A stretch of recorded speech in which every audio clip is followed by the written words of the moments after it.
is here. Now, broadcasting from the underground command post, deep in the bowels of a hidden bunker, somewhere under the brick and steel of a nondescript building, we've once again made contact with our leader, Mark Levin.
Welcome, my fellow Americans. These are very, very dark days for those of us who care about liberty. Not even politics, not even the parties. These are very, very dark days. You are staring tyranny in the eye. You, my listeners. This country is fundamentally transforming as the Democrats have wanted. Away from a constitutional republic, an understandable, equally applied rule of law, in which the Democrat Party seeks to monopolize politics, the government, and to use the iron fist of federal law enforcement against those who do not buckle. We've never been here before, we Americans. We've never done this to each other. That's why when we hear this no labels group, or can't we get along, or bipartisanship, or common sense and common ground, there can be none of that when they're trying to put people in prison. Let's start from the beginning, and then we will spend some time on this, America. January 6th. We know what took place on January 6th. But the Democrats have been trying to tie this to Donald Trump. And they've tried to concoct laws or inferences from laws to apply against him. He's the only top-level individual in Washington, D.C. on January 4th, who suggested that the mayor of Washington, that the Speaker of the House, might want him to send in the National Guard to protect the building on January 6th. That should have been the beginning and end of this thing. It was turned down by the Democrats. We have no idea what Mitch McConnell did, and Mitch McConnell is not even talking today. Why? Because Mitch McConnell supports all of this. That's why. And so what this prosecutor is doing is unheard of. What the Biden administration is doing is unheard of. Let me explain this in some detail. The Constitution sets forth the mechanism for choosing electors for president and vice president. Not the executive branch, for sure. Not the sitting president, for sure. There is no Department of Justice in the Constitution. There is no U.S. Attorney in the Constitution. None of that. They hadn't even created them yet. But they did create this government, and the election process is a purely political process. And so, if a political party is duking it out in a state, and that political party sees a close election, and after the votes are quote-unquote counted after weeks of delay and harvesting and all the rest, and the party that is behind by 10,000 votes, 12,000 votes, 5,000 votes, feels that in the end they will succeed, they are free to send a slate of electors to the archivist of the United States, who holds them until, under statute, January 6th, at which time they, along with the other party's electors, perhaps certified by the state, perhaps certified by the Secretary of State and the governor, are sent to a joint meeting of Congress. And it's up to Congress to sort this out. Congress can easily say, no, those other electors are out. No, we accept the results in this state or that state. No, that's out. That's gone. That's been done in the past. It was done in 1960 in Hawaii. It's been done in other states. Almost done in Florida in 2000 as a result of what the Democrats were doing. There's nothing criminal about it. There's nothing devious about it. There's nothing illegal about it. You're not obstructing an election. You're not obstructing a result. You're not obstructing Congress. Congress will make the determination on what to count, what not to count, which is exactly what Congress did. The process is not supposed to be criminalized, where a single grand jury in Washington, D.C., being fed one-sided arguments by a special counsel appointed by the party in power, by a prosecutor who's threatening lawyers and threatening witnesses with charges, with long-term sentences if they don't buckle under. As if that's the pursuit of justice in punishing wrongdoing. What you are watching today is an insurrection. It's a war on the voting system. It's a war on the Constitution. It's a war on the Republican Party and, of course, on Donald Trump. If they get away with this, the country will never be the same, ever. The challenging of elections occurs all the time, and not just in court. All the time.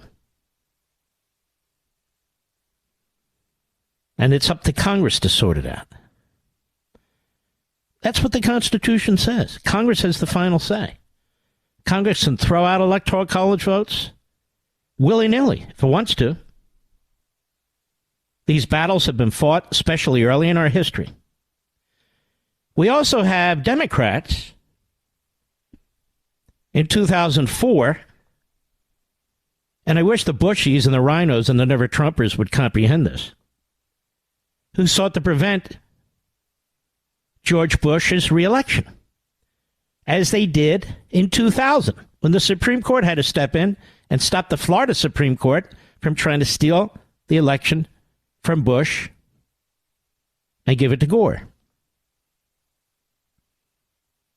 2004, George Bush won Ohio by a fairly substantial amount. But the Democrats, they went to the floor of the House, which is where these meetings are held, given that that is a larger area than on the Senate. And perhaps up to 36 of them challenged the election, starting with Ohio. Among them, Jamie Raskin. Among them, Benny Johnson, January 6th committee members. They wanted to reverse the election. They wanted the Ohio electors thrown out. They failed.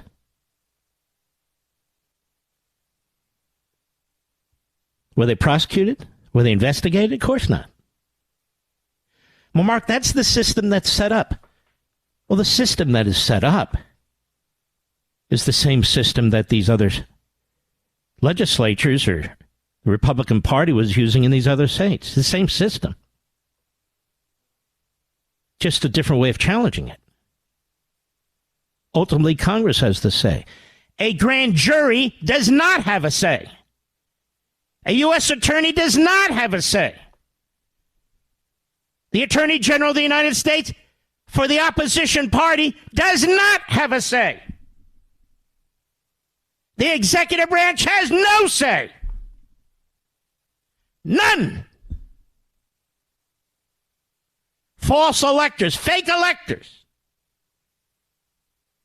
to give it the tinge of criminality. Congress is meeting. If they believe that these are false electors or fake electors, then they don't count them. If there's competing lists of electors from a state, then they choose one over another. They choose neither. That's how it works. So they try and muddle the water. That Donald Trump in a speech incited violence. Then why isn't Schumer in prison? And he was inciting violence against the Supreme Court. In fact, why aren't all the leftists in prison when they're inciting violence against justices, against their own country? Why isn't there a crime tape around the DNC and Hillary Clinton's house and Bernie Sanders' house? Nobody who objected in 2000 or 2004 was investigated. And they objected in 2016, too, to Donald Trump. They tried to throw out legitimate electors. But that's okay. They followed the law when raised their objections, and their fellow members of Congress turned them down. That's exactly how it works under the Constitution without the statute. That is, Congress has the final say. The framers could not possibly have dreamt that something called a federal prosecutor and a grand jury, where witnesses and potential defendants aren't even allowed to have lawyers present, would make determinations in lieu of the full Congress meeting on January 6th. Be very interesting to see what this fool prosecutor has pulled together. And I want you to understand something. He's the ugly face of all this.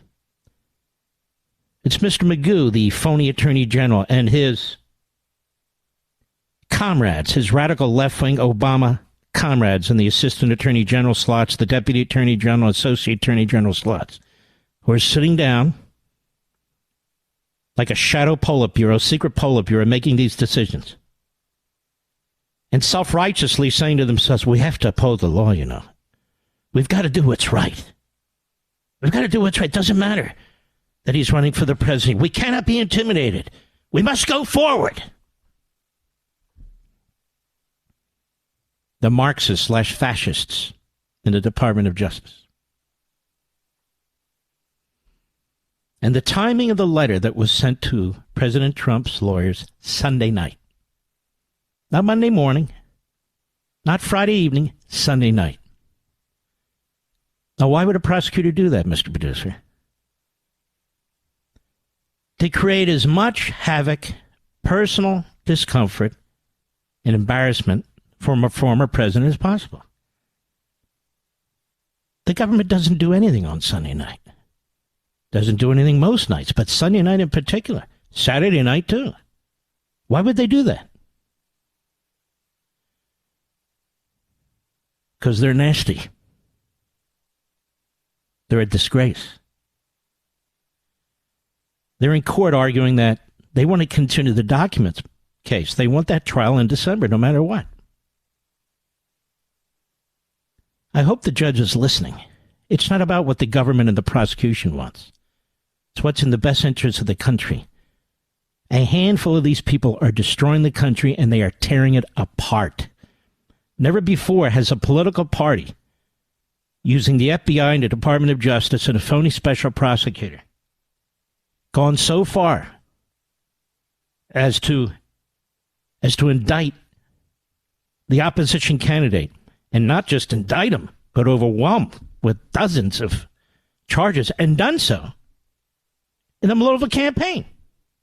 Now he wants to do it again on January 6th.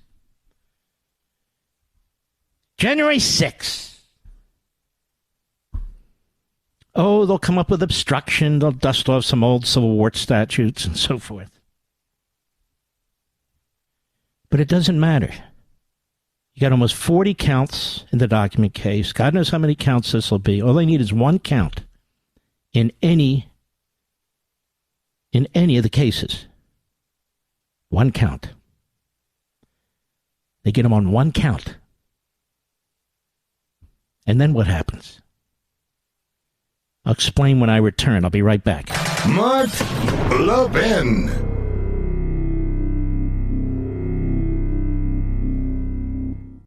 If we've learned anything over the past 2 years, it's that unexpected things can happen. For example, average IRA and 401k balances fell 20% last year, according to Fidelity. We didn't expect that, but here's something that could help if you have an IRA or 401k. Physical gold in your IRA. The World Gold Council says even central banks are buying tons of gold. Now, what does that tell you? Learn why many Americans are turning to a gold IRA with Augusta Precious Metals. They're the best. I recommend them to my friends and family. You should call Augusta and get their ultimate guide to gold IRAs. Feels good to know there's another savings option. Diversity is the key. Call Augusta Precious Metals at 8774-GOLD-IRA. That's 8774-GOLD-IRA, 8774-GOLD-IRA. Consult your financial professionals before making investment decisions and get disclosures at AugustaPreciousMetals.com.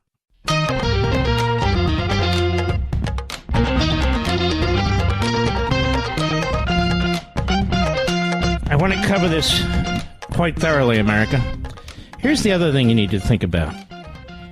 When you are going after a former president who's seeking election, who is polling at over 50% in the Republican primaries, who is possibly the Republican nominee, you're doing it in the middle of an election, you're dropping bombs left and right. You're not supposed to come up with unique or clever interpretations of the law, which is what this guy did to Bob McDonnell. It's what he did to John Kerry. It's actually what he did to Robert Menendez in a case in New Jersey that he lost. You're not supposed to experiment with your legal theories for the purpose of taking people down. He's been told this by the U.S. Supreme Court. He's been told it by a trial jury. He's been told it by another trial jury in New Jersey, and all for all intents and purposes, and he's still doing it. He's still doing it.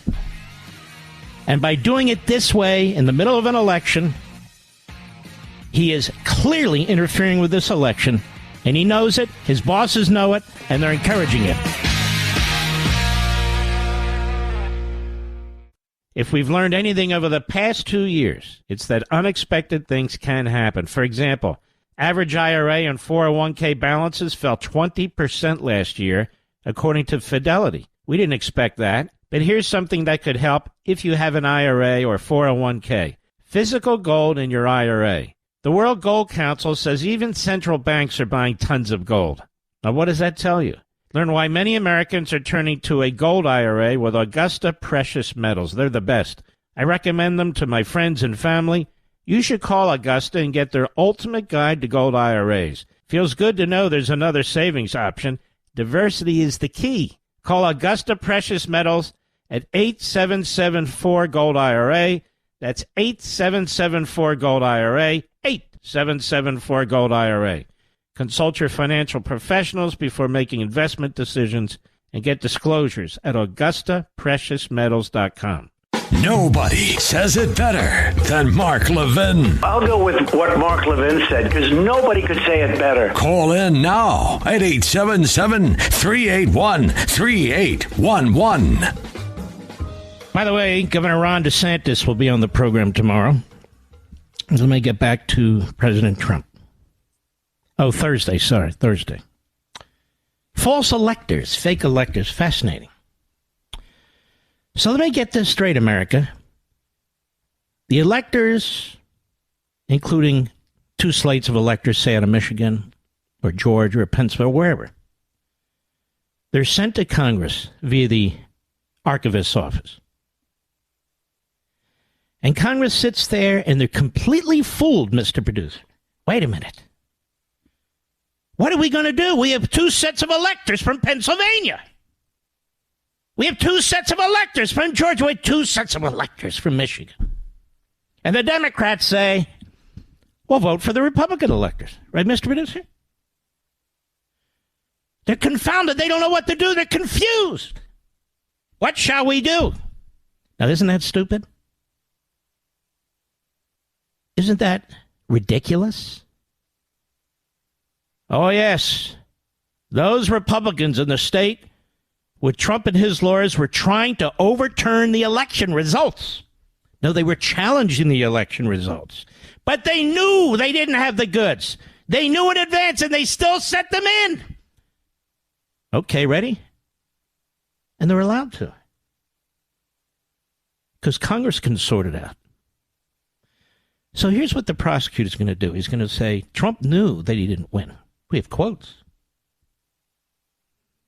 But it didn't matter. Trump proceeded anyway, even though he was told he didn't win. He wouldn't accept the results. Why? Because he wanted to overturn the election. Therefore, he tried to obstruct. He tried to obstruct the electors. He tried to obstruct the election. He tried to pull the wool over the face of Jamie Raskin. Over the face of Nancy Pelosi. That would actually improve things if you get my drift. But nonetheless, he knew what he was doing. He tried to obstruct. But it doesn't work. Why? Because he left office.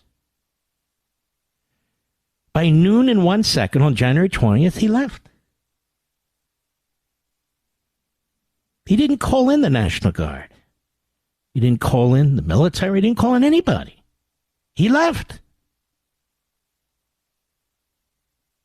No. But he tried to obstruct the results of the election. He couldn't. Unless Congress was playing along. All this goes to Congress, including the Democrats. And the Democrats still controlled, after the members of Congress are sworn in, the Democrats still controlled the Senate. We're going to go along with some scheme. It doesn't even make any sense. The whole argument doesn't make any sense. It falls apart completely. No, but you don't understand. No, I don't understand.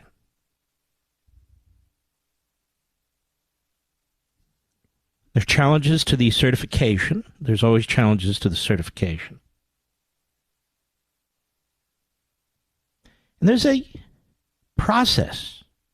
Even if Congress can't agree among themselves, it keeps going and going and going until they do. The people who are obstructing and interfering with this process and creating a precedent that this country cannot survive is the Biden Justice Department.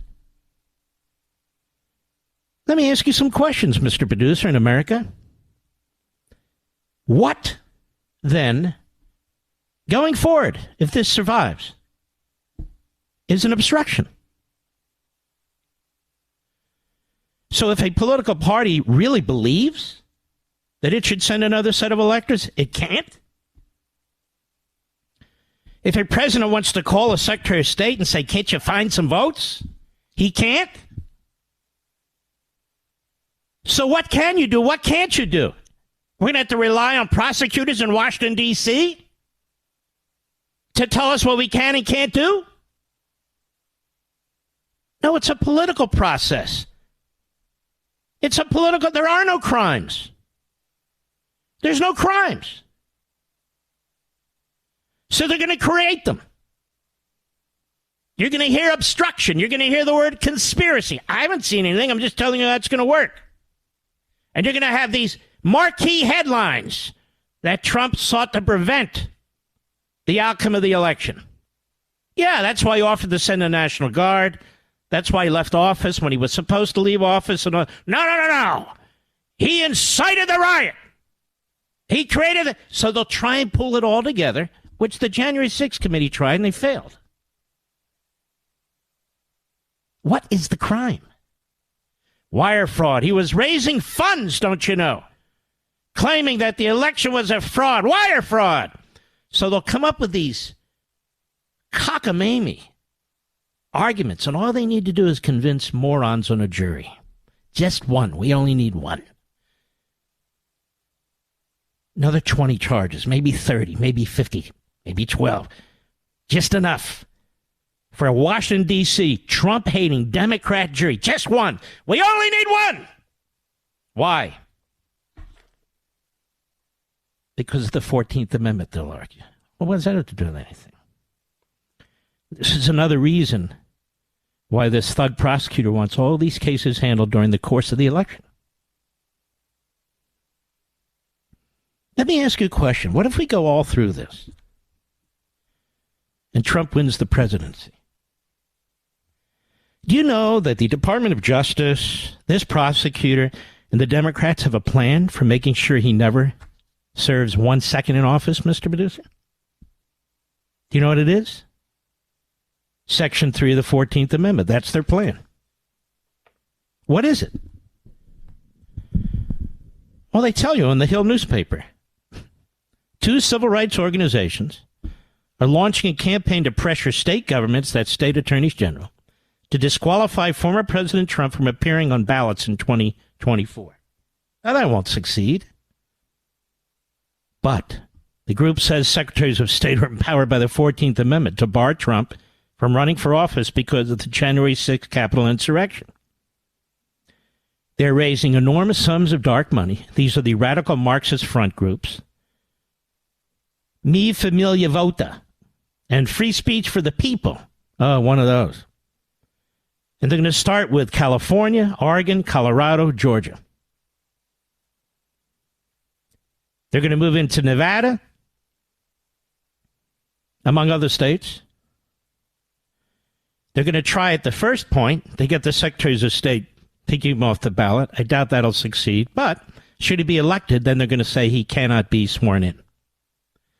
Because he was convicted of 1 count of wire fraud or obstruction or something related to January 6th.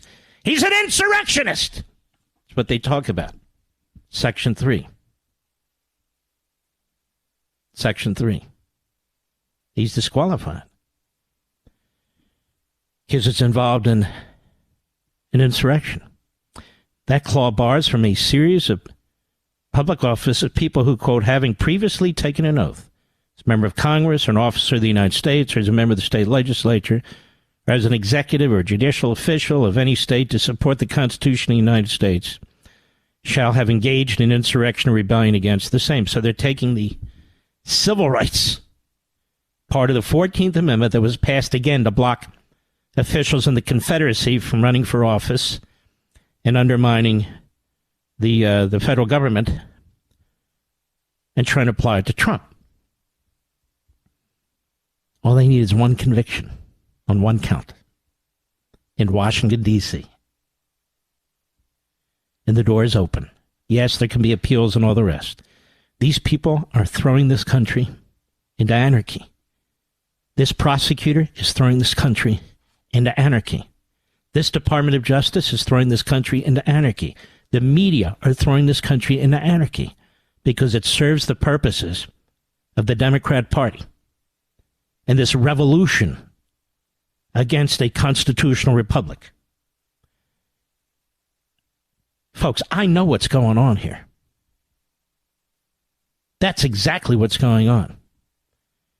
Now, Mark, the office of the presidency is not mentioned. Do you think it's going to stop these people?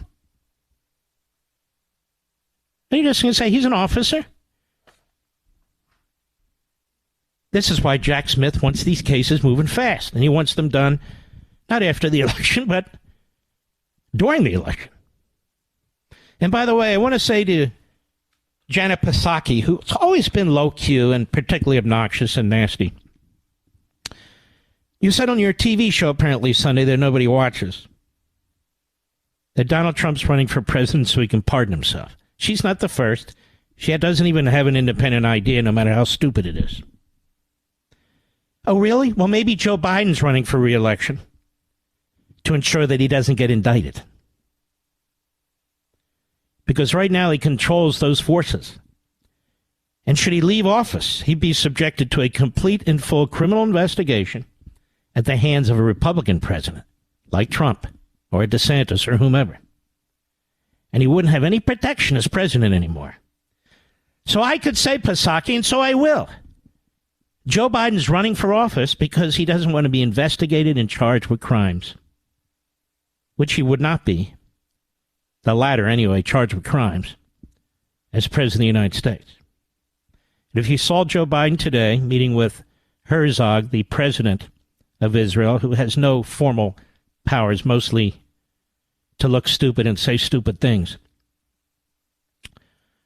Joe Biden, his head dropped, his chin hit his chest, he's staring into his pants, barely able to read the cue card, and I said, oh my God, the guy's having a stroke right in front of the... No. Do you know the whole world sees this? And the Democrat Party doesn't care? And through all this, America, the Democrat Party is defending it all. They are thrilled. They're excited. They say, no one's above the law, you know. Equal justice under the law. They're not fooling anybody. They're not fooling anybody. Here's Kevin McCarthy, who's a terrific leader. Cut one, go. Well, I guess under a Biden administration, Biden America, you'd expect this. If you notice recently, President Trump went up in the polls and was actually surpassing President Biden for re-election. So what do they do now? Weaponize government to go after their number one opponent. It's time and time again. I think the American public is tired of this. They want to see equal justice, and the idea that they utilize this to go after those who politically disagree with them is wrong. Wow. And what did Mitch McConnell say today, Mr. Producer? Not a word. What did Thune say today, America? Not a word. Cornyn? Not a thing. There's your Republican leadership. Brasso? Nothing. Not a thing. More when I return. Mark Levin.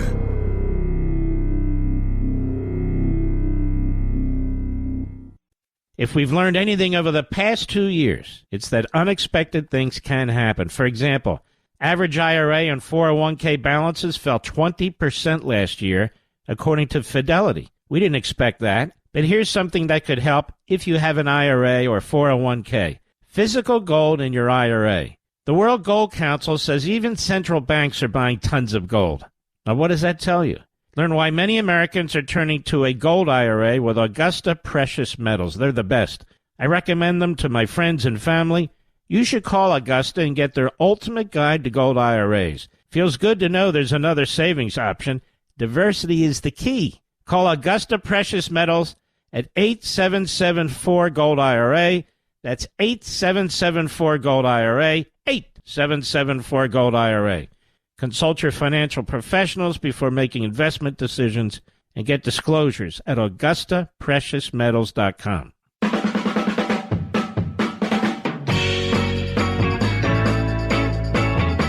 Congressman Matt Gaetz will be on the program at 7:30 Eastern Time.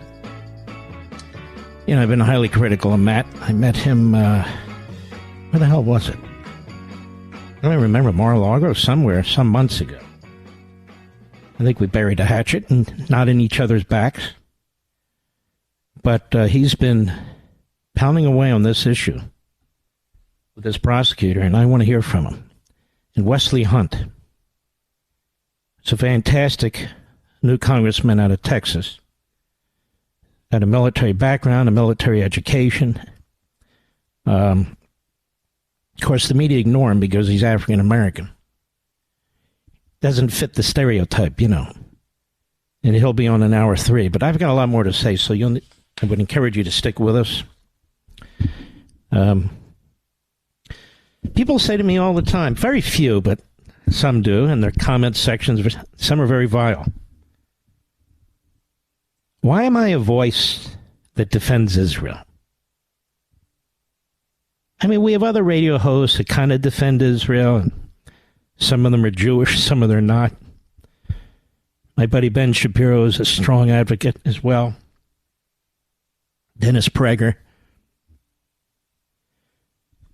Because, ladies and gentlemen, the people who hate Israel hate America. It's the same Democrats, the same radical Arab and Muslim and Palestinian organizations. I'm just being honest. It's the same self-hating Jew groups like J Street and others, all of whom have a home in the Democrat Party. And these same groups and these same individuals hate you and me. They hate our country. They're part of this Marxist revolution here. I'm not talking about most of these people. I'm talking about these organizations led by these various individuals. But I am talking about the Democrat Party as an institution. What are they going to do about Jayapal? Nothing. Nothing.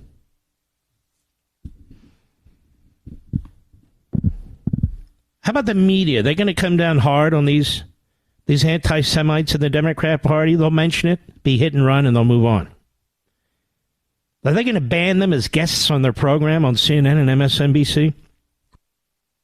On The View? No, they like anti-Semites. They get them ratings. May even agree with them. They promote AOC. She's an anti-Semite. They promote Tlaib. She's an anti-Semite. And they hate America, too. Hate it.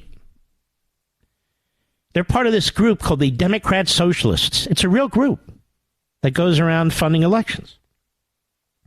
But they're not Democrat Socialists. They're Marxists who hate the country. And Marxists hate Jews. That's why, as a Jew, as an American, I know I'm blessed to be in this country with Judeo-Christian values laced throughout our founding document, throughout our Constitution, and used to be throughout our culture, but not so much anymore. I'll be right back. This segment of the podcast is exclusively sponsored by Pure Talk. Pure Talk offers great coverage and can save your family money on your wireless bill every single month. Go to puretalk.com to find the plan that's right for you. Thank you again for listening, and thank you so much for this sponsorship, Pure Talk. He's here. He's here. Now, broadcasting from the underground command post, deep in the bowels of a hidden bunker, somewhere under the brick and steel of a nondescript building, we've once again made contact with our leader, Mark Levin. Inciting an insurrection, they say, America. Inciting an insurrection, they say, Mr. Producer. Well, let me make my opening and closing comment on that to the jury. You ready, Rich?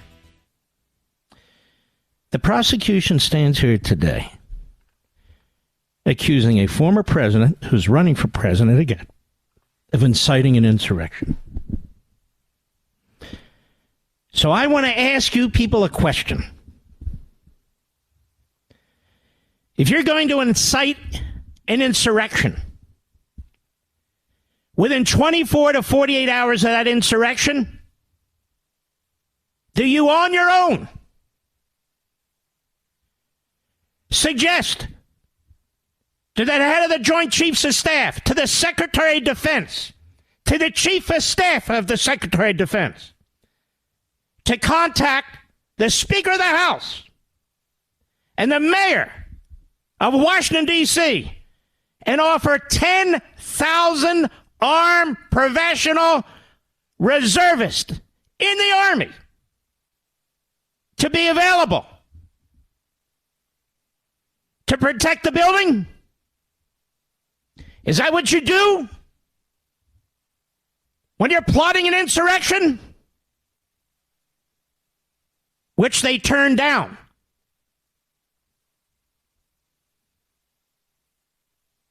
Is that what they do, ladies and gentlemen of the jury? When the sitting president of the United States offers 10,000 troops armed with military weapons to protect the Capitol building, does he then encourage an insurrection? No. If you are leading an insurrection, you don't offer 10,000 troops to protect the very building that you seek to overthrow, the government you seek to overthrow, now do you?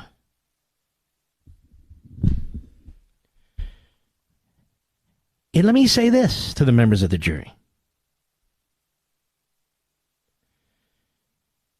Why doesn't the government present you? Why didn't it? With just one piece of evidence, one text message, one email, one handwritten note, in which the sitting president of the United States says words to the effect that we will not leave the office of the presidency under any circumstances. Do whatever you have to do, including encourage our supporters to overthrow the government. Where is that piece of information, America? I don't want to hear about witnesses who've been threatened. I don't want to hear about witnesses who see their lives in front of them being destroyed for the next 20, 30, 40 years, being in prison, being threatened by the prosecution. We don't need to hear from them. Where is the physical evidence? There is none. It's a funny way to run an insurrection, don't you think? You also heard, ladies and gentlemen, because I played it as defense counsel, the part of the president's speech that the government doesn't want you to hear. They certainly don't want you to focus on it. The January 6th committee didn't play it, not even once, where he specifically says to go to Capitol Hill and peacefully lobby your members of Congress. How many politicians have said that before? If you are plotting an insurrection, do you do it in public? Do you say so in public? Go to the Capitol. Take it over. Charge the police. Is that what you do? Is that what he did? No, he did the opposite. He used the word peacefully. He offers the National Guard 10,000 men and women armed to the teeth in the Army, and they say no. 24 to 48 hours before the so-called insurrection. He uses the word peacefully in broad daylight for the whole world to see. It's a strange way to whip people up into a frenzy and send them to Capitol Hill to attack police and so forth and so on.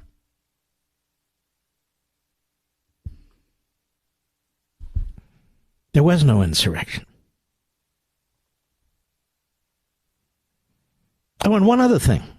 You know this First Amendment that the Biden administration does not embrace? According to a federal judge in Louisiana, remember that one? Where they're monitoring the American people illegally, 1 million of them. Remember that?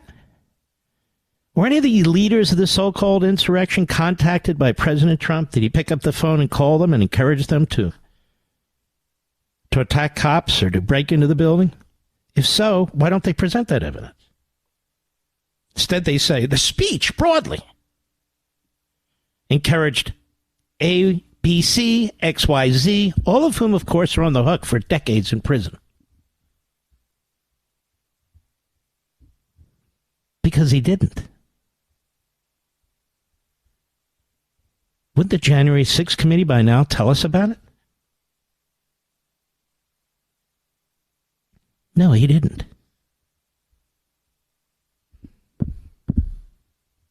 There's no insurrection. Now they show you that he delayed his response, that it was tepid when he finally gave it, and so forth and so on.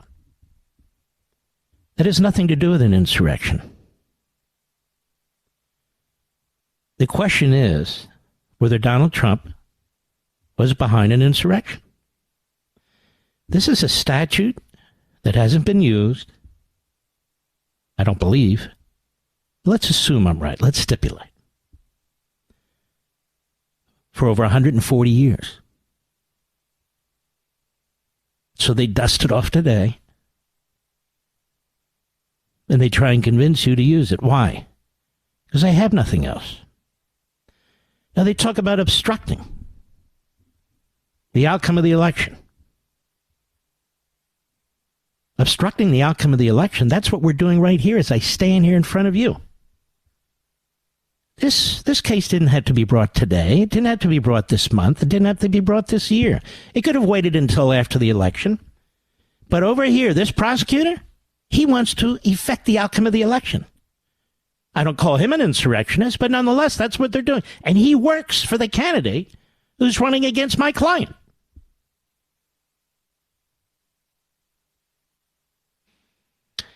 We asked them to dismiss this case, and they wouldn't. We asked them to move it till after the election, and they said absolutely not.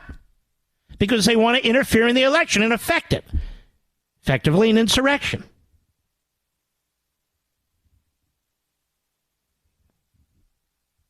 Now, as for these fake electors, that's a very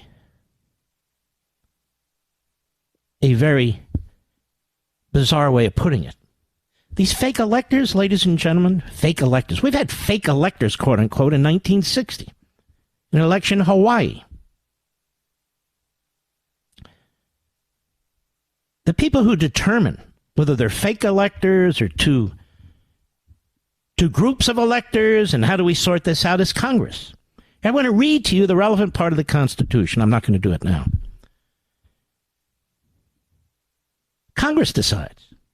We have members of Congress who've stood up to challenge elections in 2000, in 2004, in 2016. They wanted to throw out the votes in Ohio. Before that, they wanted to throw out the votes in Florida. Their colleagues said no. Just as Congress is free to do or not to do under the Constitution. Fake electors? Members of the House and members of the Senate of both parties,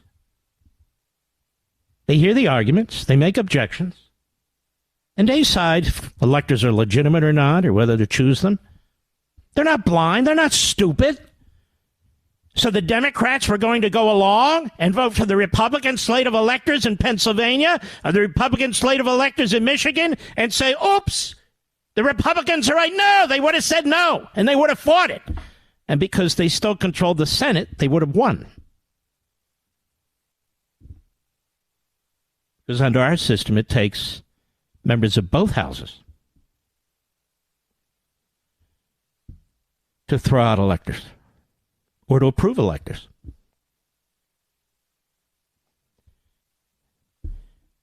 But they brought in the gentleman from The Hague,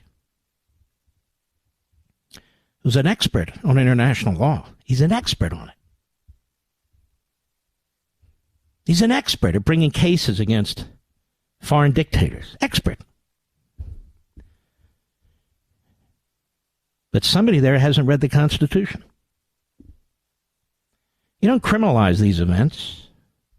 There's no obstruction because people challenge elections. So there's no fake electors if a party thinks in the end they're going to win, or they want to try and even convince members of Congress.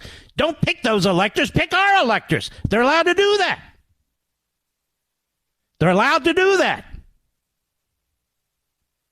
And it's not a crime when they do, which is exactly why the government has had to reach into a barrel filled with dust and filth and dirt and try and find something, anything,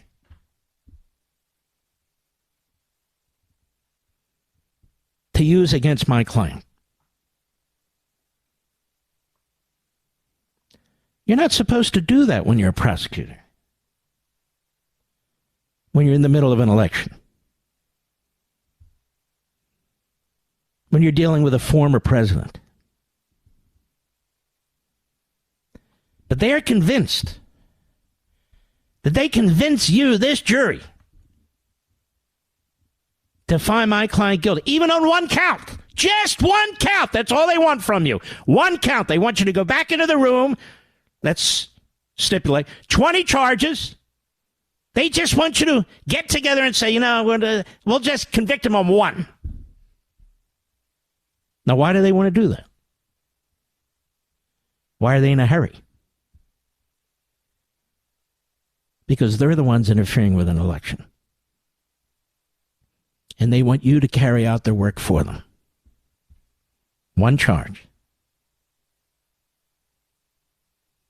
So they can prevent him from serving as president should the American people decide he should. That's why. I want for good measure, and they want him in federal prison for the rest of his life. This case should never have been brought. It's been built on threats against his lawyers, threats against his former staffers, word of mouth, thoughts, comments, arguments. And yet that's what happens in every democracy and in every meeting and so forth and so on. Every disagreement is not a crime. Even if you don't agree with anything that was done, doesn't make it criminal.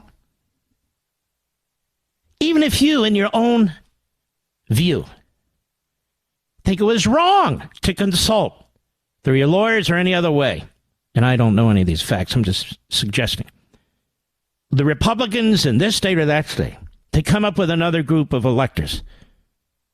You don't like that. It's been done before. You still don't like it. It's not a crime. And I want you to think about the future. If I'm wrong and you vote to convict on any of these counts, I want you to think about this. Where does it end? Where does it end? Politics is a rough and tumble sport. Parties contact state legislatures, they contact secretaries of state, they try and change the laws to benefit their own party. They write letters, they consult lawyers, they talk among themselves, they write emails, they write texts. Any prosecutor with the kind of resources that the government has can cherry pick this, cherry pick that, cherry pick this, cherry pick that. And next thing you know, a legal and legitimate discussion over how to battle over electors in a state, how to count ballots, how to persuade officials in a state to your point of view, can be criminalized. Where's the line? We don't know. This has never been done before. And if it's done here, it'll be done against Democrats. This is what's meant by criminalizing the political process. This case should never have been brought. It was resolved. It was resolved by Congress. President Trump did leave office. President Trump did offer the National Guard to protect the Capitol building. He was turned down. No steps were taken. None. No actions were taken. While he was the most powerful man on the planet, while he was president of the United States, while he was commanding the armed forces, not one step was taken to prevent Joe Biden from being sworn in on January 20th. I'll be right back. Mark Levin.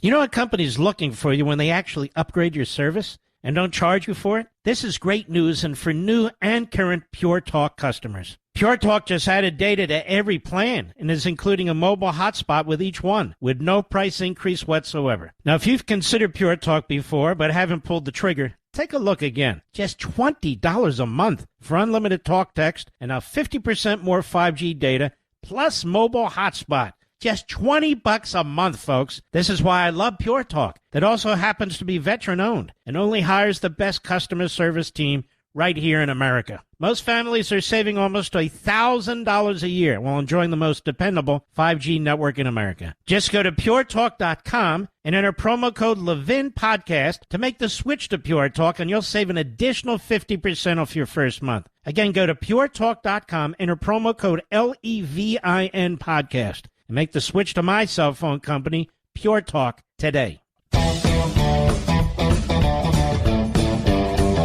The hardcore left-wing Democrat Attorney General of Michigan has just indicted a bunch of so-called fake electors. And so you can see what's going on in America. The Republican Party is being destroyed. And for the Republican leadership in the Senate to remain silent is grotesque. They are unconscionable. They're being destroyed. The Republican Party is being destroyed. Here's Ron DeSantis in South Carolina, an event today. He's asked about what's been done to Donald Trump. Cut 2, go.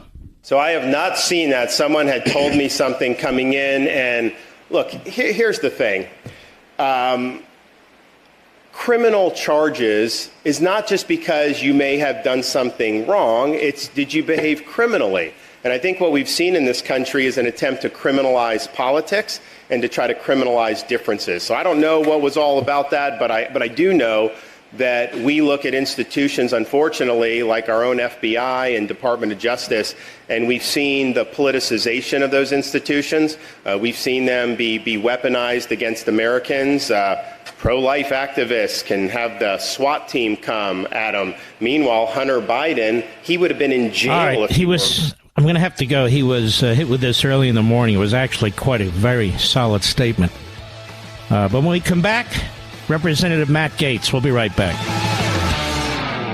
You know what company's looking for you when they actually upgrade your service and don't charge you for it? This is great news, and for new and current Pure Talk customers. Pure Talk just added data to every plan and is including a mobile hotspot with each one, with no price increase whatsoever. Now, if you've considered Pure Talk before but haven't pulled the trigger, take a look again. Just $20 a month for unlimited talk, text, and now 50% more 5G data, plus mobile hotspot. Just $20 a month, folks. This is why I love Pure Talk. That also happens to be veteran-owned and only hires the best customer service team right here in America. Most families are saving almost $1,000 a year while enjoying the most dependable 5G network in America. Just go to puretalk.com and enter promo code Levin Podcast to make the switch to Pure Talk, and you'll save an additional 50% off your first month. Again, go to puretalk.com, enter promo code LEVIN Podcast, and make the switch to my cell phone company, Pure Talk, today. Mark Levin, the thunder on the right. Call in now, 877-381-3811. Representative Matt Gaetz, welcome back. It's been a little while. Thanks for having me. Good to be back with you. Yeah, no, it is good. You've been very vocal about what's going on, which I, for one, fully support and appreciate. I've never seen anything like that in the United States of America. Even in our history, what's going on here is flat-out tyranny. You have some ideas on how to confront this? Yeah, I think the fundamental problem in Congress is that too many Republicans view this as law enforcement activity, and maybe, as Durham cast it, some people leaning into their own biases, whereas I view this explicitly as an election interference operation. And if you view it as an election interference operation by Joe Biden against his political rival, you reach for a different set of tools than if you think it's an abuse of a law enforcement practice.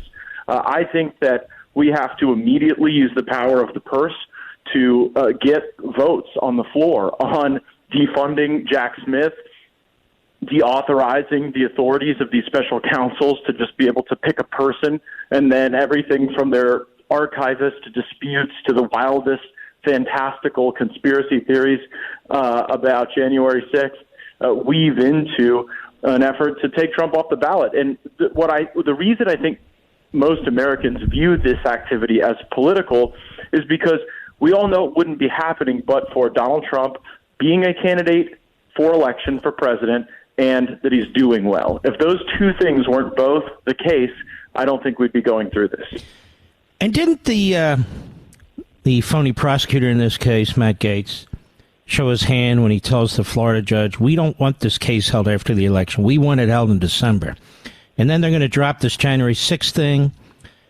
He's going to want that trial right away, too, so they can then, pull some preposterous 14th Amendment argument out of their back pocket that Trump was involved in an insurrection if they get one count of conviction. This whole thing is a collusion and conspiracy against the American people, is it not? Yeah, and the great irony is that they morally self-preen that they are the great vanguards of the republic and of democracy itself. The left says that for the sake of democracy, we have to have our choices limited at the ballot box. And I think you have taken us a few steps down the road from here. These prosecutions are not an end unto themselves. They are an effort to try to, by force of judicial law, not by force of the ballot box, disqualify President Trump from any consideration here. And one thing that really gets me, Mark, is that Jack Smith is himself not being transparent about people on his team. The way the American people really came to understand the Mueller investigation as a political operation was when we started learning about the people who had been assembled, their donations to Democrat candidates, their service as Democrat operatives. And I'm concerned that several of the people Jack Smith's working with have similar conflicts, and that is being hidden because we were effective in exposing it last time. So if you don't give Congress information, I don't think Congress should give you money. And I always want to bring the discussion back to that because you can say anything you want in a speech or a letter or a tweet. The bottom line is, are we still going to write the check for this stuff? And if we do, then it will continue. Is there any stomach up there, Matt Gaetz, for forcing this man to testify? I know what they do. They create their own immunity situation where they open up an investigation, where they bring charges, and then they say, we can't do that because we're in the middle of an investigation. But the investigation is the issue. Right. Is there any stomach up there for looking into this from the perspective that you're speaking about? And also having this man explain why he's doing what he's doing when he's doing it. You would think that the Congress would see the necessity of such a discussion in the event of an unprecedented utilization of prosecutorial powers to interfere with a presidential election.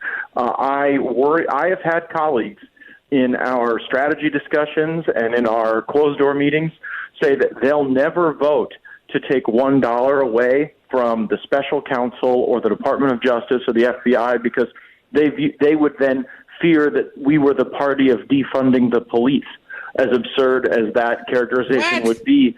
Yeah, oh no, we've had Republicans say that they can't even vote against giving the FBI their new $325 million headquarters because they don't want to be seen as anti-law enforcement. And I think that really misses the forest for the trees. Are they aware that the FBI, the Department of Justice, is federalizing local law enforcement?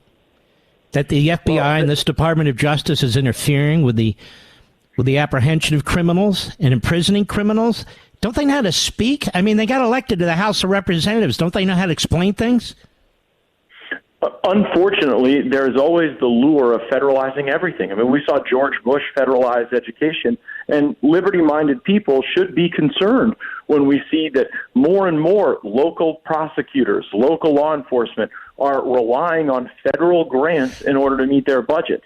And while that sounds nice for a member of Congress to say, I voted for a grant to help law enforcement, the cumulative effect of all of that is this groupthink that can then be weaponized against Trump or anyone in a vertically integrated way. I mean, does any American think it's an accident that you have a local prosecutor going after Trump, Alvin Bragg, a state prosecutor going after Trump, state level with these attorney generals like Tish James and others, and then you've even got the federal level with Jack Smith. It is a purposeful effort to try to ensnare with lawfare that which they cannot defeat with free, fair, honest, open elections. Well, this is what's bothering me. Congress is in charge, ultimately, on counting electors. You have your own elections to handle. The whole federal election system, Congress created. The Department of Justice, the FBI. Congress creates all the judgeships except for the Supreme Court, and that Congress can't do a damn thing. I mean, I just find this really preposterous. They are interfering with a presidential election. It's the second one they're interfering with. They interfered with the midterm election. If Congress isn't going to do something about that, and by the way, when we talk about Congress, I mean the House. Where the hell is Mitch McConnell? He doesn't even say anything, this guy.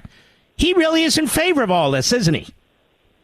He said that explicitly after January 6th, that he said that he wasn't going to speak about or worry about Trump because he was going to hope that the Democrats took care of him. And that is a sentiment that certainly is reflected in Mitch McConnell's behavior. I think that Senate Republicans find it uncouth that there is a populist force for retribution against evil and injustice that many of us are rallying around in President Trump. They resent it. A bunch of those senators just wish President Trump would have gone away so that they could have run for president.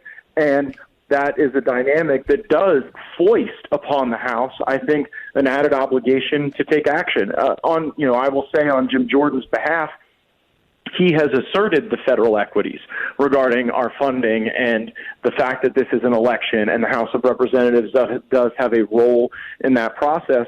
And I think that we need to have Jack Smith given testimony sooner rather than later. If he doesn't respond to that desire, asserting, as you said, these ongoing investigation claims, then we should issue a subpoena. And power of the purse, power of subpoena, power of contempt, power of impeachment.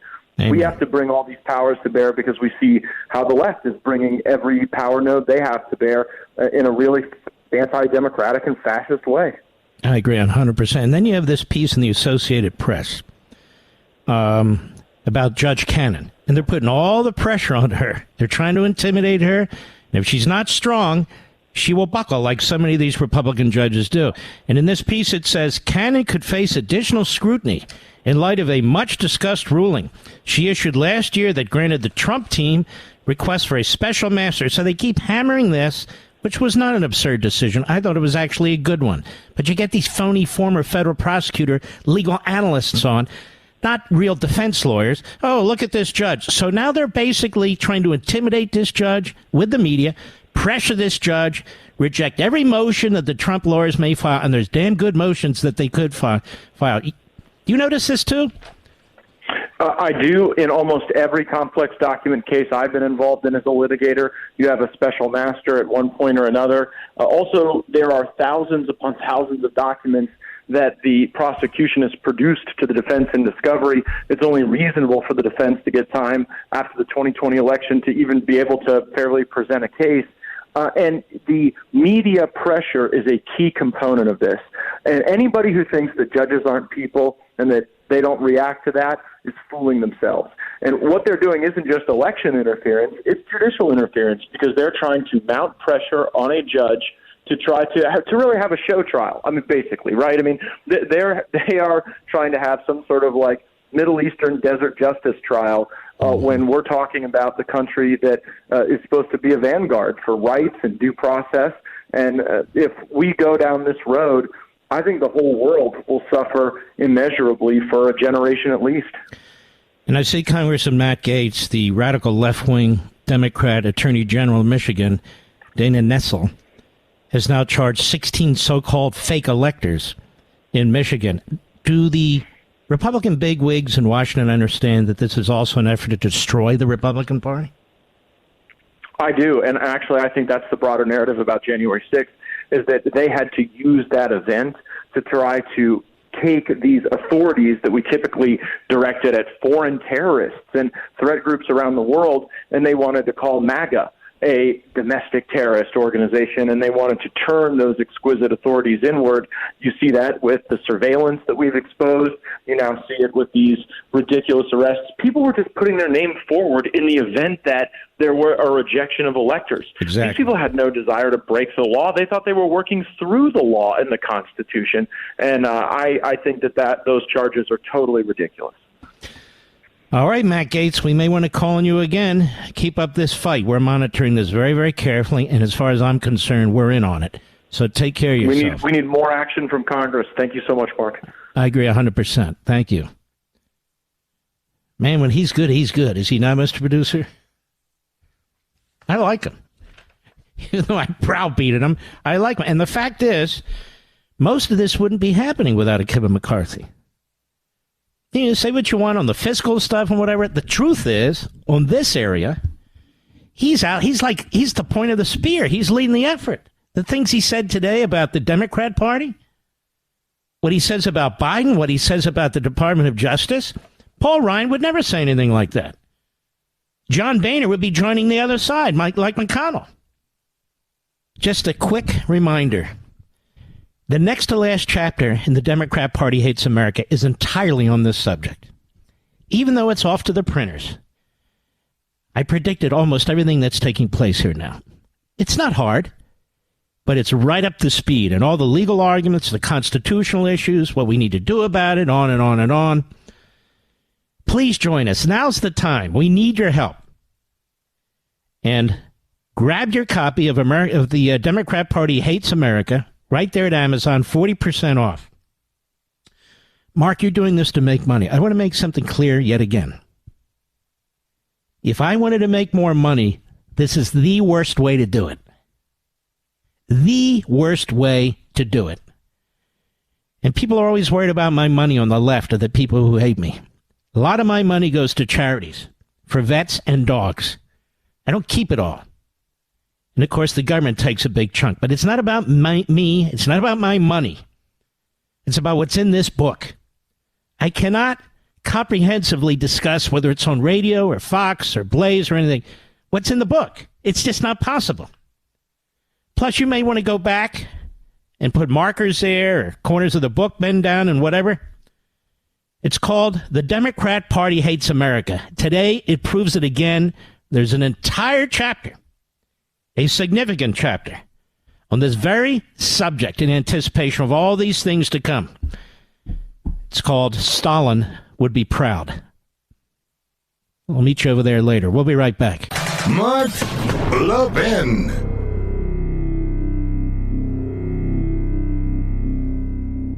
You know a company's looking for you when they actually upgrade your service and don't charge you for it? This is great news, and for new and current Pure Talk customers. Pure Talk just added data to every plan and is including a mobile hotspot with each one, with no price increase whatsoever. Now, if you've considered Pure Talk before but haven't pulled the trigger, take a look again. Just $20 a month for unlimited talk, text, and now 50% more 5G data, plus mobile hotspot. Just $20 a month, folks. This is why I love Pure Talk. That also happens to be veteran-owned and only hires the best customer service team right here in America. Most families are saving almost $1,000 a year while enjoying the most dependable 5G network in America. Just go to puretalk.com and enter promo code Levin Podcast to make the switch to Pure Talk, and you'll save an additional 50% off your first month. Again, go to puretalk.com, enter promo code LEVIN Podcast, and make the switch to my cell phone company, Pure Talk, today. Well, these 2 hours have flown by. We have another full hour when you return, I hope. And another fantastic member of the House. sits on the Judiciary Committee at about 8:20, give or take, Eastern Time. It'd be fantastic if you took a little trip over to Amazon, get your 40% discount, and order your copies of The Democrat Party Hates America. We're not going away. I'm not going away. I didn't write this book just to write a book. I wrote it because we need it. I wrote it for us, for you and me, not for the Democrats, not for the media. This is a war. Not a war with arms and bullets and all that, but it is a war for our freedom. I'll be right back.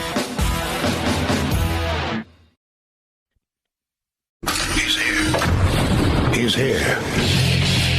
Now, broadcasting from the underground command post, deep in the bowels of a hidden bunker, somewhere under the brick and steel of a nondescript building, we've once again made contact with our leader, Mark Levin.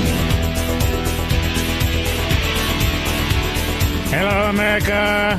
Mark Levin here. Our number 877-381-3811.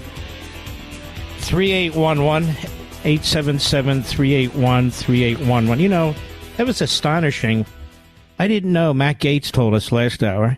We don't even get to know the names of Jack Smith's staff, Mr. Producer. What is this? This is a secret team of prosecutors.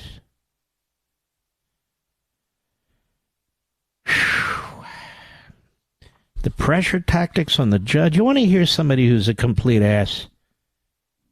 This Eugene Robinson of the Washington Post. This is a truly stupid man. Sanctimonious man. Throws around terms when he's talking about you, millions of Americans, when he's talking about Trump. And then we get this no labels crowd, which is called no labels, so they don't even make any sense. Bipartisanship, they went. I want you to listen to this guy, and I want you to tell me, you want bipartisanship with this a-hole? With this piece of trash? Of course, he's on the morning schmo show. That guy is a complete lowlife. In fact, he gives lowlives a bad name. It's too bad we don't know all about your background, Joey. I'm sure there'll be some very interesting things. No, Mr. Producer, you agree? Oh, my goodness. Oh, he's a great guy, I understand. Yes, oh, yes, he's fantastic. I won't say more, Joey. But you'll say anything about anybody you don't like. I won't say anything. Oh, no, it's not that conspiracy theory about the intern. No. It's more obvious than that, don't you think, Mr. Producer? Everybody knows about it, too.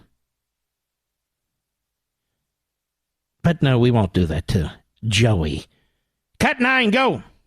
I mean, this is textbook fascism, and it's outrageous.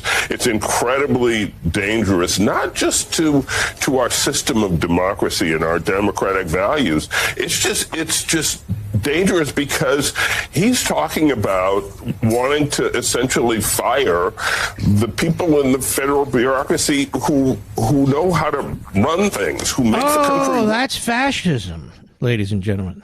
Textbook fascism. You know what we're going to do when the book comes out, Mr. Producer? We're going to send him a copy. We're going to invite him to read it and come on the show and debate it. Go ahead. Our air cleaner, water who keep us safe in the intelligence agencies and in the Defense Department and everywhere. Shut up, you idiot. Yeah, they're doing a hell of a good job. You and the bureaucracy. Look how they wrap themselves in the military and police. And they hate the military and they hate the police. What they love are the politicians with all those stripes on their shoulders and stars who do what they're told to do. And for God's sakes, don't touch the administrative state, because the Democrat Party, just understand, Reagan was right about this iron triangle, and I'll expand it. It's the Democrat Party. It's the unelected Democrats in the bureaucracy, backed up by the unelected Democrats in the courts. And then the third part of the triangle, the Democrats in the media, We have a state media. That's them. We have a state party that wants monopolistic power. All in the book. That's the Democrat Party. You know, if you're gonna, don't shake up the bureaucracy. No, that's textbook fascism. What a schmuck. What a fool. Then there's Jen Psaki, whose very existence at MSNBC proves the point of the incestuous relationship. They go out of their way to hire the biggest, dumbest, idiotic mouthpiece for the biggest, dumbest man to ever sit in the Oval Office. And I want to say this, by the way, before I forget. Dr. Jill, you damn well better be putting depends on your man. Because we don't want our furniture in the Oval Office to be stained with his, trickle down. That's right. We don't want his trickle down to ruin the furniture. We all know what's going on. They have to put this guy together every morning. Here's your teeth, honey. Here's your teeth. Don't forget the depends. Oh, come on, honey. Yeah. Get him on. Do your thing. And take the sleep apnea thing off your face. You're walking around. You look like a rhino. Take it off your face. Do I have to, honey? Take it off. Take it off. Here's your anxiety pills. So you stop yelling at people and cursing at people for no reason, Joe. It's got to stop. Shut up, you. Hey, Joe. It's got to stop. And Joe, when you're meeting with this president of Israel, look, I know he's a Jew. I know. I got it. You have to sit down. You got to go through the motions. I got it, Joe. But, Joe, try not to sneeze into your belly button, where your head's going down, your nose is in your belly button. It's difficult to read the notes that I wrote for you, Joe. When you do that, it's very difficult. Okay, honey. Anyway, here's Jen Psaki on the morning. What is this Morning Joe thing? The guy has no ratings. He never had ratings on radio. They kicked his ass off. And by the way, he used to beg Fox, beg Roger Ailes. I know this. Begged him to get a show. So look, MSNBC pays him, so he's flipped. Much like Joe Biden, he's flipped.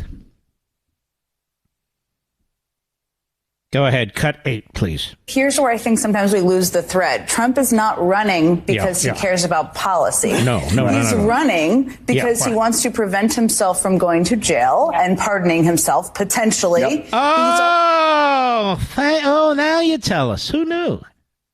Gee, that hasn't been around much. And Psaki would know because she's in touch with the Trump campaign. Oh, she's not? Oh, but she knows. Come on now. He wants to pardon himself now. So I've made the case, okay. And why is Joe Biden running for re-election? He likes to take vacations on our dime. That's part of it. Part of it, he likes to fly. Hey, can I fly on the plane again, honey? I love the ice cream on Air Force One. May I? Joe, knock it off. Come on, honey. I want to go to France. There's a little ice cream spot that I like over there. Joe, how many times have I told you to stop this? No. And Ireland. I want to go to Ireland. Oh, I love the green ice cream in Ireland, honey. All right, let's go. I do too. Anyway, so here's my theory. Psaki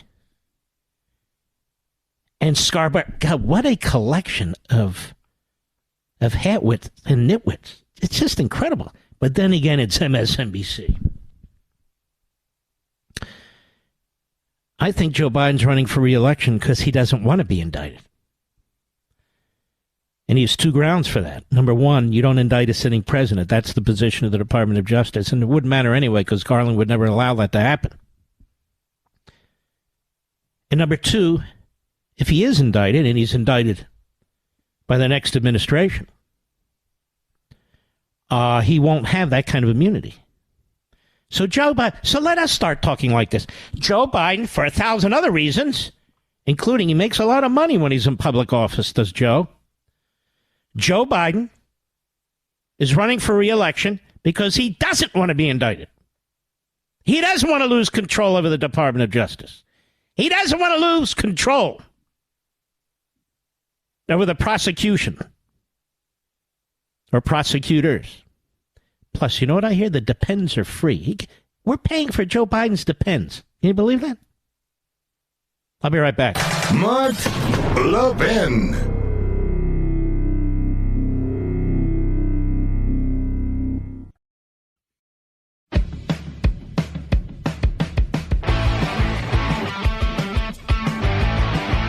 Wesley Hunt is a great patriot. We've had him here before. He's served his country like a great patriot. He's now in the House of Representatives doing the same thing. Wesley Hunt, how are you, sir? I'm doing fantastic, sir. Thank you so much for having me on. It's a very pivotal time in our history. I really appreciate it. It is, isn't it? The dark clouds are forming over this republic. And what's happening now is so unconscionable. What the Democrat Party, the Biden administration, and their thugs are doing, unbelievable. What's your take on this? So literally, Joe Biden is literally the worst president we have seen in modern history. And he is weaponizing our three-letter agencies to go against his political opponent. So the Iowa caucuses are literally in 6 months. In 6 months. And you have a current president that is using the FBI and the DOJ to go after not only a former president, but his current political opponent who was up by 30 points in every single political poll. We would expect this from a banana republic. We would expect this from Venezuela and China and other horrible nations, but not these United States of America. And when you talk about dark clouds are forming, they are absolutely forming. And what I've realized is that every time they do this, every time there's another investigation, President Trump's polls go up because the American public are sick and tired of watching this happen to our country every single day. I spoke to the president a few weeks ago, and he told me something that I thought was very important. He said, Wesley, they aren't coming after me. They're coming after you, and I'm just standing in their way. And that's why President Trump is our guy, and he is literally the only one that can remove these storm clouds from forming in the future. And you know, Wesley Hunt, the thing about what he said is so true. They're destroying and have destroyed already our justice system, our criminal justice system. This whole January 6th thing they're talking about is to intimidate. Let me put it to you this way. Do most of your fellow Republicans in the House, some in the Senate, understand that this is a war on the Republican Party? The Democrat Party wants to monopolize control over the government, over politics, and ultimately our lives. That this is a war on Trump, it's a war on the Republican Party, and it's a complete effort to undermine our republic. Do you think almost to a man and woman the Republicans in the House understand that? I think the majority of us actually do understand that. I think the issue is that there are a lot of people that don't want to do what it takes to preserve our democracy, to preserve our future. I think a lot of people take an apathetic approach because they think this is going to miraculously disappear and it's just going to go away. And in spite of the fact, sir, that we just found cocaine in the White House and it gets dismissed, we have no idea whose it was. I mean, we know whose it was, but you know what I mean. We have found weed twice in the White House. $10 million has gone to Hunter Biden. The plea deal that Hunter Biden got, which was an absolute complete joke. And you're talking about this Biden, this family, that's one of the most corrupt families that we've ever seen in the history of this country, and the backdrop of going after President Trump, and that you still have many Republicans that are not willing to step up and tell the truth. And I really commend those of us that are willing to do that. And I think we are the ones that are actually going to save this country from the brink of disaster. But I would love to see every single Republican member of Congress stand behind President Trump and understand that without him, we are going to lose our republic. We always talk about every election being the most important election of our lifetime until it actually is. This is the most important election of our lifetime. Are we as a country going to choose communism, or are we going to choose capitalism? Are we going to choose fascism, or we are going to choose what made this country the greatest country in the world, and that's brave Americans that want to stand for individual liberties and freedom? President Trump represents one, and Joe Biden and Kamala Harris, who they have doubled down on, represent the other. This is a very pivotal time in our country. 100%. Now, Congressman, I'm old enough to remember when the great, now late, dear friend of mine, Ken Starr, was independent counsel. Yes. And the media would greet him every morning when he had a cup of coffee in his hand as he was going to the office. And they were there every night when he was returning home. And they were attacking him. They knew the names of every member of his staff. They were attacking them. Story after story after story about Ken Starr and his staff.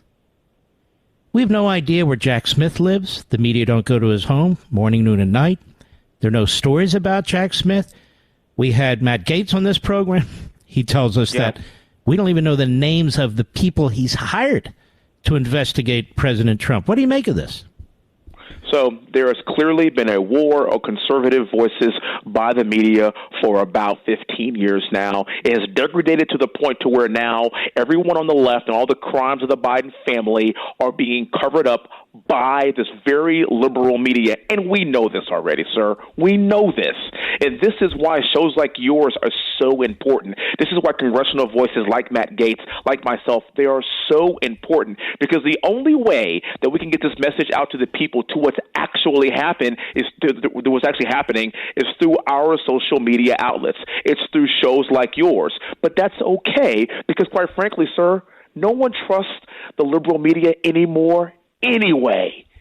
They have literally gone so far left that people are trying to find other outlets in order to get their news that's actually real, that's actually honest. They can now actually go to the source. They can go to my Twitter page. They can go to my Instagram page and see exactly what I said and the messaging that we are putting out. And that's why I do believe that we're going to have a very good 2024. Because in spite of the liberal left holding water, and in spite of all of these media outlets holding water for Democrats, guess what? President Trump is still doing very well, because people have to actually live with these poor policies. This is the worst inflation I've seen in my lifetime. Yes, we have a border crisis. This is not some conspiracy. I am a congressional member in Texas. We've had 6 million people enter our country illegally. It's wrong. This country is heading in the wrong direction. And you know what? There's no news media outlet that's being controlled by the left that can tell the average American otherwise. And that's why we have got to stay in this fight, to continue to fight against this liberal faction that wants to destroy our country from within. Well, you're very right on in your articulation of the problem here. I think their attitude is, though, yeah, those MAGA Republicans, they'll get all worked up and they'll come out and Mr. Johnson, MAGA Republicans. Yeah, exactly. and he'll be nominated, and then the rest of the country that's not MAGA necessarily, they'll be completely turned on. I think that's what they think. That's what they think, and again, they are wrong again.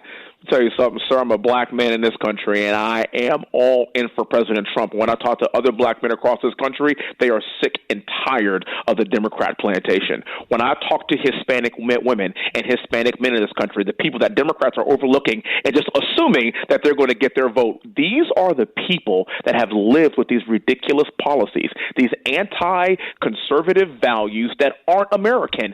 And these people are saying enough is enough. I am convinced that President Trump is going to get the highest black male turnout in the history of the Republican Party. And I'm telling you that because people are looking up and they're saying, yeah, you know what? This inflation is actually killing my bank account. Yeah, my 401k has reduced a third from where it was a couple of years ago. I'd like to carry over for the next segment, Congressman. Yes, sir. Yes, sir. All right, folks, we'll be right back. He's driving the media mad. Mark Levin, call in with your outrage. 877-381-3811. Actually, the media is already nuts.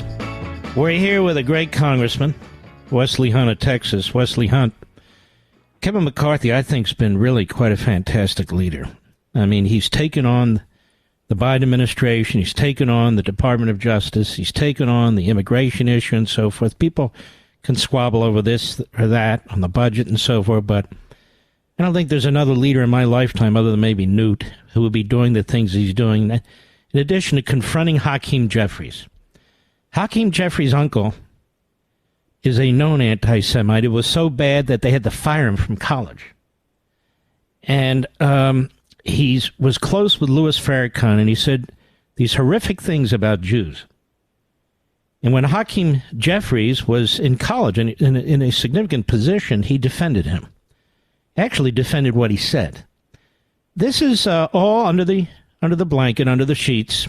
Wouldn't be, of course, for Trump or anybody else, but he's the leader of the Democrats.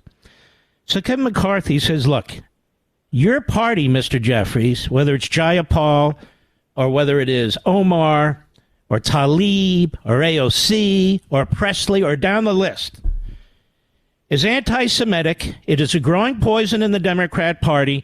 Now, what are you going to do about this? And so we have this big vote today where all but 9 members of Congress voted that Israel is not a racist state. It seems to me that's a relatively low bar. I'm glad people voted that way. But among the 9 were the people I just mentioned. Do you think the Republican Party would tolerate 9 neo-Nazis or 9 Klansmen among their ranks the way the Democrat Party tolerates this? Under no circumstances would that happen, and I watched in horror, and I watched these people vote on that in a way that was completely un-American. So I'm somebody that's been to Israel twice. I was in Passover for 2 years in a row in 2014, 2015, and I loved every second of it. I'm also somebody that served in Saudi Arabia for 2 years as a military guy, and I'm going to tell you the only ally that we have in that region, the only true ally that we have in that region is Israel. That's the strongest ally in that region, and we can never turn our backs on Israel. And we're kind of facing a very similar issue in the black community. I think you are seeing a lot of Jewish Americans turn their back on the Democrat Party because they just refuse. They refuse to stay away from anti-Semitism. And you know what? You're absolutely correct, sir. If that happened in our party, oh my gosh, we'd be done. There'd be hell to pay. It'd be on the cover of everything. But the hypocrisy has been nauseating to us. Mm-hmm. Now, what are you seeing in the black community? That people are getting fed up with the way they're treated, too, by the Democrats? Oh, absolutely, sir. And we see that every single day. And the one thing that I kind of want to bring up too, sir, is that whenever you hear the word MAGA Republicans, see, MAGA Republicans and those that support MAGA ain't about being black, ain't about being white, ain't about being Jewish. It is about putting American policies first. MAGA Republicans are cops. They're black cops. They're white cops. They're firefighters. They're welders. They're pipe fitters. They're doctors. They're nurses. They are the very heartbeat of this country. Now, you may not see that on TV because the only thing that they're going to try to show to convince the public is that we're all racist. But I am telling you that in 2008, the Republican Party got 4% of the black male vote. President Trump got 20% of the black male vote. Amazing. President Trump got the highest Hispanic vote of any Republican president in modern history. Those are the MAGA Republicans that we're talking about. And, sir, it's not about race. It's not about that. But if we do win these specific demographics, then the Democrat Party has no path to victory with the poor leadership of Joe Biden and Kamala Harris. They are terrified of this, and that's why they're trying to put our president behind bars. And you make a great point. 20% of the black male vote, a significantly increased percentage of the Latino vote, and so forth. And yet that is why they keep pushing this white dominant culture, white privilege, white racism agenda, because they're trying to scare people who are not white to vote against the Republicans, because this is the hateful, bigoted, anti-Semitic Democrat Party of old, under Woodrow Wilson, under Franklin Roosevelt, under Lyndon Johnson, and now under Biden. Yes? Yes. And they have candidates like me that they despise because I point out their lies. Sir, we've come a very long way in this country. My great-great-grandfather was a slave. And do you know I am a representative in a white majority district that President Trump would have won by 20 points, and I beat another white man by 30 points. And do you know why? Amazing. Because I was the most qualified person. That's where we are. And I want to celebrate the distance that we've traveled. I don't want to focus on the past. And what I do not like is when I look at liberals that try to tell me that I don't exist. We are everywhere in this country. And that's why I also emphasize so much that we have got to stop talking about race and start talking about American values. Because if this country were that racist, I wouldn't be talking to you on the phone today, sir. If this country were so anti-Semitic against all the values, the strong Jewish values that I know you hold, sir, you wouldn't be talking to me on the phone right now. And here you have a Jewish man talking to a black man about good, strong American values. We need more of that. That's on our side. We are not the party of division. We are not the party of identity politics. We are the party that puts America's priorities first. And if you are not on board with that, then go somewhere else. Man, you're good. I want to thank you. We want to have you back. Happy to be on. And if people want to find out more about you, where do you go? You have an official website. It's wesleyfortexas.com, sir. wesleyfortexas.com. Wesley, thank you for everything. God bless you, my friend. God bless you. Thank you for having me on anytime, sir. Thank you. Take care of yourself. Well, let's do this. Kevin McCarthy today challenges Hakeem Jeffries.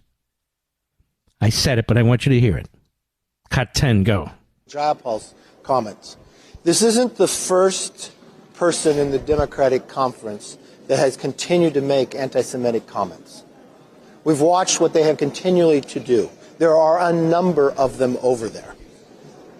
I think if the Democrats want to believe that they do not have a conference that continues to make anti-Semitic remarks, they need to do something about it.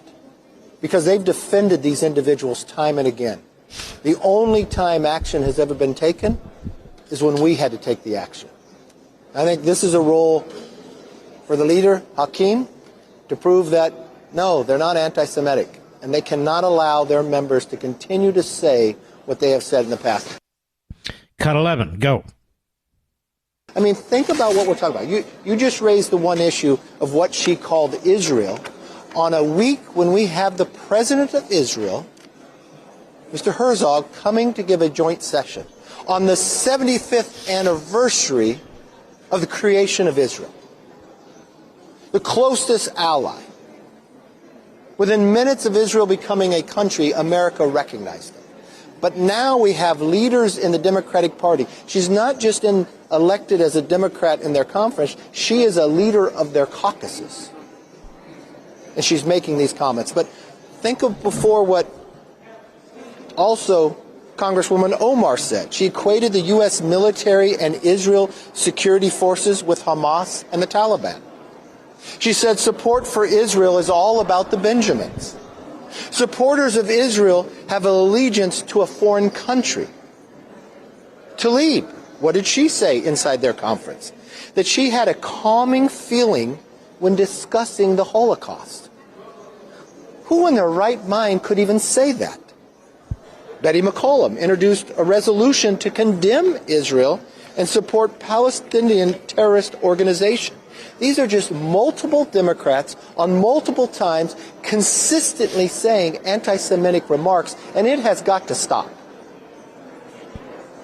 These are all individuals in the Democratic conference.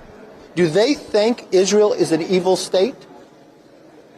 Well, if they believe differently, they should take action against their own for the comments coming from their leadership within their own Democratic Party, and that's wrong. See, Eugene Robinson, I don't think you've condemned any of this. Joe Scarborough, how much of this have you covered? How much has MSNBC covered of this? And yet they will bring these women, mostly women, but men too, as guests on their network. AOC, Omar, others. They're on CNN. They're on MSNBC. They take these racist, Jew-hating bigots, America-hating scum, and they put them on the air. Because the Democrat Party, the Democrat media, and the government are tied at the hip. They're never going to turn on their own. Never, ever. Because we're in the middle of a revolution. And revolutionaries stick together until they've won. Then they stab each other in the back, you know. Elise Slotnick on CNN today. Elise Slotnick on CNN today. Cut 12, go. There's going to be a vote proposed by a resolution introduced by a Republican today, basically stating that. Are you going to vote for that? Do you believe that that's problematic for your caucus, for your party? So, you know, it seems like every week when we come back from the weekend, there's just a lot of inflammatory rhetoric that's just being thrown around, that sort of leaders often forget that people are watching and they take their cues. Leadership climate is set at the top. So I obviously didn't agree with Representative Jayapal's statements. She walked them back. We also had some crazy inflammatory statements yesterday about the connection between COVID-19 and Jewish people for someone who's been invited to testify in front of Jim Jordan in the Judiciary Committee. So I put out something that just said, like, can we just cool it on the rhetoric? She apologized. She called and reached out to me. And we have a statement or a resolution that we're voting on. This person is running for the Senate in Michigan. So you see, Mr. Producer, in America, you see how they create an environment of relativism. So now Jim Jordan, who's strongly pro-American, who's not a bigot, who's not a racist, who's never said a foul thing, nothing about Jews, but he's thrown in there somehow, some way, because Robert Kennedy's going to testify. The guy's a crackpot, Robert Kennedy. What is with our people that embrace guys? I know we want to defeat the Democrats. I know we want Biden to be defeated in the Democrat primary. I know we want a third party like this Cornel West is a Maoist, for God's sakes. Okay, run, but do we have to embrace them? You know, that guy sounds good. He says a lot of the same things we do. You hear people say that, Mr. What the hell's wrong with us? Get out on our issues. Fight on our principles. Don't get dragged into their hell. For God's sakes. You don't have to support Trotsky against Stalin. And look at this woman. She's running as a moderate in Michigan. She sound moderate to you? Maybe she'll be no labels, Mr. Producer. If you're no labels in the middle of this, you're an impotent buffoon. Huntsman wanted to be president, lost. So then he becomes ambassador to China, I think it was under Obama. Oh, no labels. No. That guy's got no principles. It should be called not no labels, no principles. And I'm voting for him. Why? Because I don't know where he stands. But I do know they're going to talk to each other. Oh, that's good. I'll be right back. Mark Levin.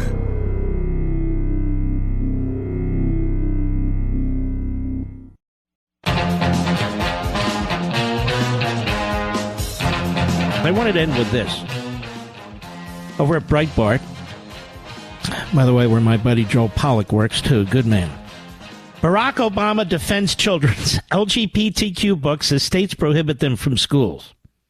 By Jordan Dixon Hamilton. Former President Obama wrote a letter defending LGBTQ plus books in children's schools and public libraries as Republican-led states moved to restrict them amid growing concerns from parents.